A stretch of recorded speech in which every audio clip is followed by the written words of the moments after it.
వైకాపా ప్రభుత్వం తీసుకొచ్చిన కొత్త నిబంధనల ప్రకారం రాష్ట్రంలో ఎవరైనా సరే 3కు మించి మద్యం సీసాలు కలిగి ఉండటం నేరం. కానీ సీఎం జగన్ మేమంతా సిద్ధం పేరిట నిర్వహిస్తున్న సభల్లో లక్షల కొద్దీ మద్యం సీసాలు గలగలలాడుతున్నాయి. ఈ సభల కోసం ప్రజల్ని తరలిస్తున్న ఆర్టీసీ బస్సుల్లో కేసుల కొద్దీ మద్యం పొంగిపొర్లుతోంది. సాక్షాత్తు సీఎం సభల నుంచే చట్ట ఉల్లంఘన మొదలవుతోంది. ఇప్పటి వరకు సిద్ధం సభలు 4, మేమంతా సిద్ధం సభలు 12 నిర్వహించారు. ప్రతి సభకు 1000 నుంచి 1200 ఆర్టీసీ బస్సుల్లో జనాన్ని తరలిస్తున్నారు.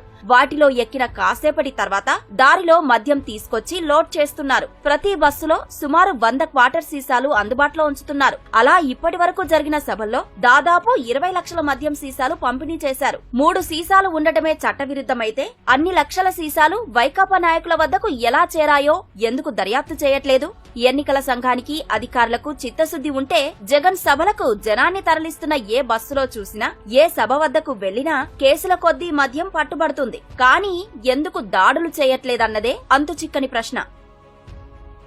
వైకాపా నాయకులు 2 మార్గాల్లో మద్యం సమకూర్చుకుంటున్నారు. వాసుదేవరెడ్డి ఇటీవలి వరకు బేవరేజెస్ కార్పొరేషన్ ఎండీగా కొనసాగడంతో ప్రభుత్వ దుకాణాల్ని అడ్డం పెట్టుకుని పెద్ద ఎత్తున మద్యం సమకూర్చుకున్నారు. ఇప్పటికీ ఇది కొనసాగుతోంది. గోవా, కర్ణాటక, తెలంగాణ నుంచి సుంకం చెల్లించని మద్యం తెప్పించుకుంటున్నారు. సరిహద్దు చెక్ పోస్టులను దాటించి మరీ ఇక్కడికి మద్యం తీసుకొస్తున్నారు. 2014 సమయంలోనే వైకాపా నాయకులు పెద్ద ఎత్తున కల్తీ మద్యం తయారు చేసి పంపిణీ చేశారన్న అభియోగాలు ఉన్నాయి. దీనిపై అప్పట్లోనే సిఐడి కేసు నమోదు చేసింది. కావలి వైకాపా ఎమ్మెల్యే రామిరెడ్డి ప్రతాప్ రెడ్డి సహా పలువురు ఈ కేసులో నిందితులుగా ఉన్నారు. అధికారంలో లేనప్పుడే అంత పెద్ద ఎత్తున దందా చేసిన వైకాపా నాయకులు ఇప్పుడు అధికారాన్ని అడ్డం పెట్టుకుని మరింతగా పేట్రేగిపోతున్నారు.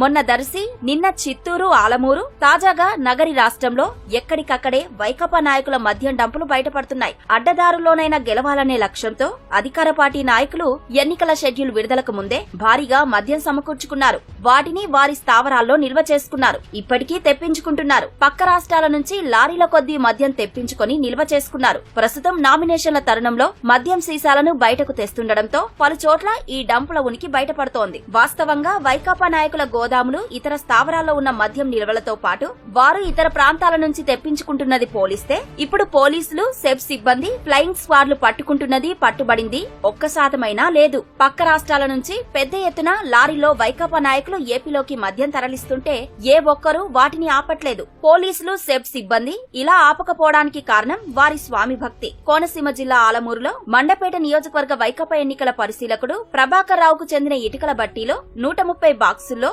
6240 గోవా మద్యం సీసాల డంపు పట్టుబడింది. ఆ సరకు ఏపీకి రావాలంటే 3 రాష్ట్రాల సరిహద్దులు దాటాలి. ఎక్కడా చిక్కకుండా అంత మద్యం ఎలా తెచ్చారు? పుత్తూరులోని ఓ ప్రైవేటు కళాశాల నుంచి మద్యం తరలిస్తూ వైకాపా నాయకుడు ఒకరు శుక్రవారం పట్టుబడ్డారు. ఆరా తీస్తే ఆ కళాశాలలో 250 కేసుల మద్యం నిల్వలు ఉన్నట్లు తేలింది. నగరి నుంచి వైకాపా అభ్యర్థిగా పోటీ చేసేందుకు మంత్రి రోజా నామినేషన్ వేశారు. ఆ కార్యక్రమానికి వచ్చిన వారికి మద్యం పంపిణీ చేయడానికి తరలిస్తుండగా ఈ వైకాపా నాయకుడు చిక్కారు. ఇదంతా కర్ణాటక మద్యమే. చిత్తూరు డిప్యూటీ మేయర్ రాజేష్ రెడ్డికి చెందిన కారు షెడ్డుపై దాడి చేయగా 170 కేసుల మద్యం పట్టుబడింది. ఇదంతా కర్ణాటక మద్యమే. ఈ దారిలో పదుల సంఖ్యలో చెక్ పోస్టులున్నా వాటన్నింటినీ దాటుకుని మరీ ఏపీలోకి మద్యం ఎలా వచ్చింది?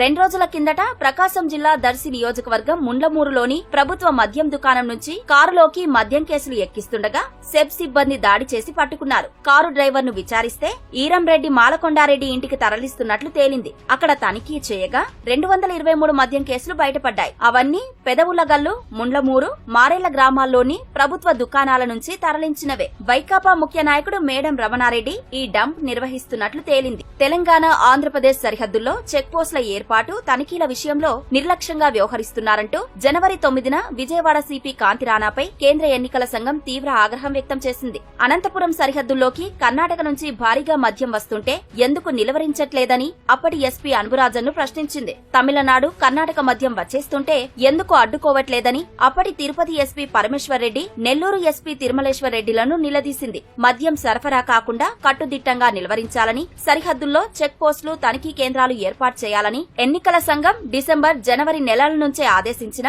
వైకాపాతో అంటకాగిన అధికారులు వాటిని లెక్కే చేయలేదు. మొదట్లో అసలు తనిఖీ కేంద్రాలే ఏర్పాటు చేయలేదు. తర్వాత వాటిని పక్కన పెట్టినా మొక్కుబడి తనిఖీలకు పరిమితమయ్యారు. తనిఖీల్లోనూ వివక్ష చూపించి అధికార పార్టీ నాయకులు మద్యం అక్రమ రవాణాకు అడుగడుగునా సహకరించారు. అప్పట్లో నిల్వ చేసిన మద్యాన్నే ఇప్పుడు పంపిణీ చేస్తున్నారు.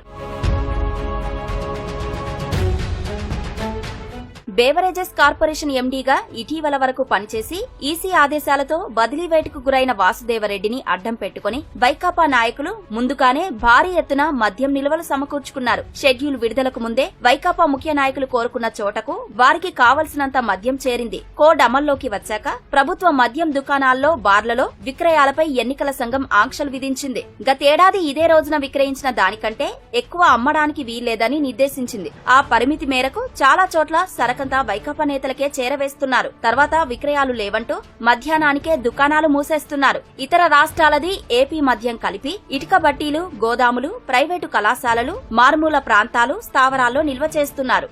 అధికార వైకాపా ఓటర్లను ప్రసన్నం చేసుకునేందుకు ఇప్పటికే కోట్లాది రూపాయలు కుమ్మరిస్తోంది. వారిని ప్రలోభ పెట్టేందుకు మద్యంపైనే ఆధారపడింది. ఇప్పటికైనా అధికార యంత్రాంగం రాష్ట్ర వ్యాప్తంగా విస్తృతంగా తనిఖీలు చేస్తే ఈ మద్యం డంపులు భారీగా బయటపడే అవకాశం ఉంది. గత నెల రోజుల్లో రాష్ట్ర వ్యాప్తంగా 15,71,00,000 రూపాయల విలువైన 5,59,000 లీటర్ల మద్యం స్వాధీనం చేసుకున్నారు. వాస్తవంగా ఇంతకు అనేక రెట్లు వైకాపా నేతల రహస్య స్థావరాల్లో ఉంది. దానిపై ఎన్నికల సంఘం దృష్టి సారించి దాడులు చేయాల్సిన అవసరం ఉంది.